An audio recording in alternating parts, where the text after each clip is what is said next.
And according to a report from Restaurants Canada last week, the industry is facing uncertainty in 2025. Restaurants Canada said that their members are struggling with high costs, a shrinking labor pool, and now threats of tariffs from the United States. The Toronto Sun's Bryan Passifume has more on the sector. What they're describing is almost like an endless cycle of inflationary pressure. Restaurants are having a hard time, making ends meet. Supplies, food, utilities, rent, everything goes higher, and that's coupled with inflationary pressure on the customer as well. Um, People are, when disposable income falls, the first thing usually goes is eating out. Particularly these days, it used to be that you could, get a cheap lunch at McDonald's, but now when I take my family, it's almost $50 just to, get a meal. So, so restaurants are, they're kind of rocking a hard place situation. They're having to cut staff. They're having a hard time trying to find staff.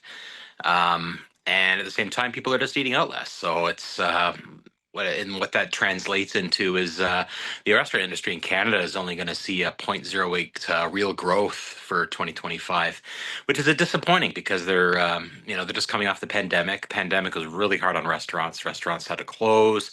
They had to drastically reshape their business model to just take out or dining outside and all that nonsense. But yeah, it's just kind of the last thing that the restaurant industry needs right now. They were kind of hoping the post-pandemic would be a boom for them, but with inflation and the threats of tariffs, it's pretty much it's all up in the air for restaurant owners right now. One of the big things that they said is, especially when it comes to tariffs, threats of pulling American alcohol off the shelves and American beer. Restaurants in Ontario specifically, they have to buy their liquor from the LCBO. They operate stores that people can buy in, but they're also the province is only wholesaler of alcohol. So what they want is they want the provincial government to get rid of markups. For example, if a restaurant was to buy like a bottle of Jack Daniels compared to a customer, they've got a certain markup that they have to pay, which is a huge, it's a huge yoke around around their necks. Anybody who knows anything about the restaurant business knows that they make a lot of their money on the bar. So anything that to help. As well. They were looking at the ongoing tax holiday, which comes to an end this week.